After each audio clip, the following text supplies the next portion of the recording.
Facades. Now, what's the difference in Petra between tomb and a cave? Anything has decoration is a tomb.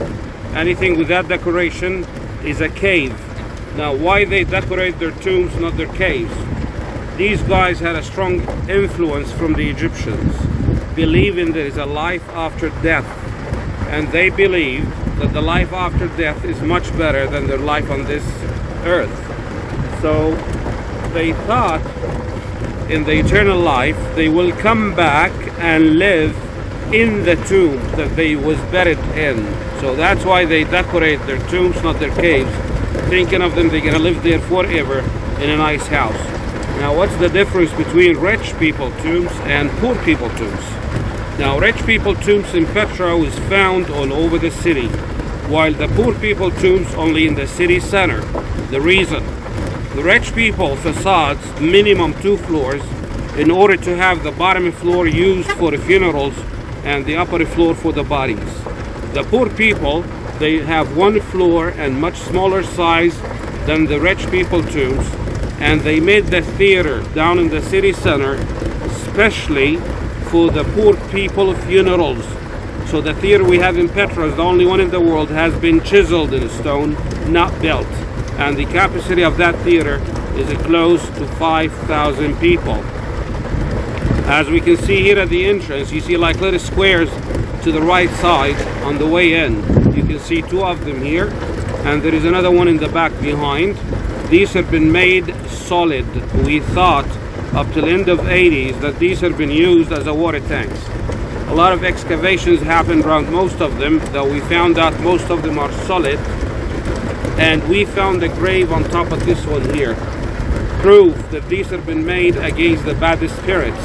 Petra, that is being considered as a holy entrance to the city, not a main entrance for business. That these guys have been worshipping idols along the way in or out. Both sides here you can see 2 niches, one to your right and one to your left. These have been made for god idols. So they take them home, and whenever they need to worship them, they bring them over to the place, put them in these niches and worship them. Some other niches, you can still see the idols inside has been carved from the same rock. To your left, along the left side of this gorge, you can see a track of a water channel has been carved directly on the stone, and that's been made to collect rainwater, because when it rains at winter time, the water comes on this side a lot more than the right side. So that's why this one has been made on this side to collect rainwater to use for irrigation. But the other system that we have down ahead around that corner, we're gonna see a ceramic pipeline has been made on the right side to bring the water from the spring on top of the village that we'll see tomorrow on the way out down to the city center. Clean and sealed pipes. That these guys been building dams everywhere in the city, and that's one of them to your left. And this corner right here exactly, it shows how this gorge was open in this form. Look at the gorge. Look at this point, right and left. They fit perfect. So earthquake made a little crack in the water, did the rest. So this whole area was covered underwater one day. ده بالضبط على المحل المعتم هذا. A baby dolphin? Yeah. في سمكة هون على الشمال بالحيط. أيوة عندك. هنا كمان شوي. That's the fish right there. See it? Here. The first one on the corner. Yeah, right there. Yeah, and these are sea animals. And down here you have a coral under that area. From underneath you can see it.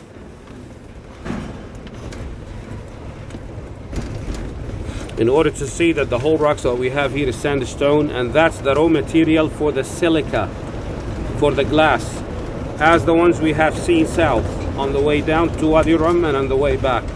The ceramic pipeline to your right hand side right there.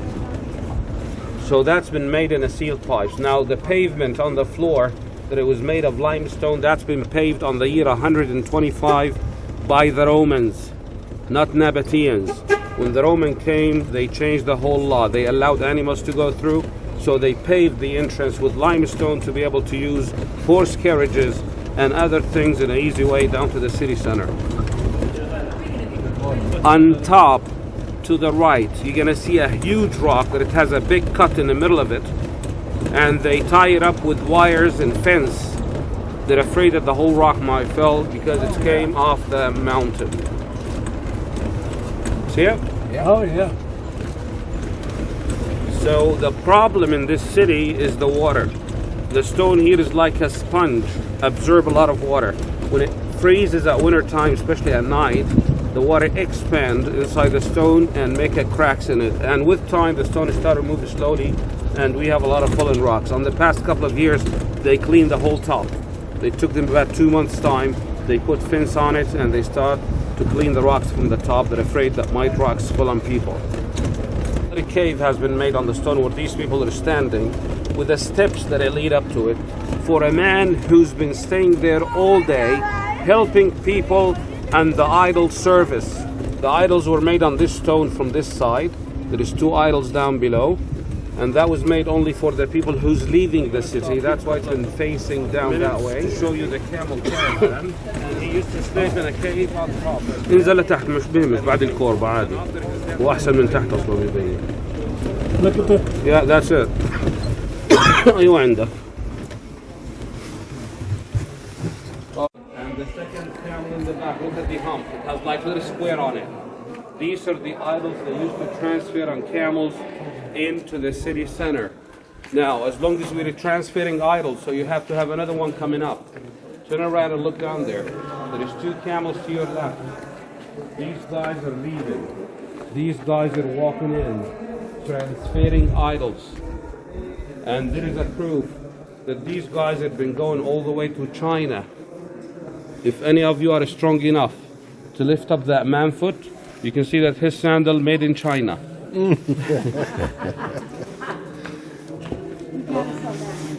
All right. From Saudi during the 6th century BC. They settled in Wadi Rum during that period of time. On the 2nd century BC, they moved up to this area. The reason, this surprise around that corner, اسمع نزلني على الكوربة على اليمين وروح انت. أنا بمشيهم لجوا. أيوة عندك فوق. I'm gonna stop here and walk you in. It's not too far yet. There's a few things I want to show you before we go in. See marks of letters, not very clear. When you get very close to the mountain, you see the whole thing is clear. It's like magic. So I want you to walk with me in a single line to the right side, and I'll tell you where to stop. Keep riding this facade all the time, because this is the main facade in the whole city of Petra, and that's what we call the treasury, or al-khazna in Arabic. Khazna is a treasure, or a treasury, like a safe box, let's say. Now, this name has been given to this facade by locals, and that's not the truth. This is a tomb. It doesn't have to do anything with the treasure. The question is, why it's been called a treasury? Now look at the far top, in the middle, and the very top on this facade. What do you see on top? A big round urn. See it? Yes. Concentrate on that urn and look how many holes it has on it. And part of it in the middle has been destroyed. It's not a complete round, right? Because these are bullet tracks. The Bedouins started to shoot on it, thinking of them a gold hidden inside that urn. The gold of Pharaoh. That's what they thought. And that's the only reason that we call it today the treasury. Now, I want you to look at that facade from the middle big triangle down. Forget about the upper floor. What it look like to you? The bottom floor. Ahmad! What it look like to you? What's the shape of the bottom floor? 6 columns, entrance, a triangle on top. What is it? A Greek temple.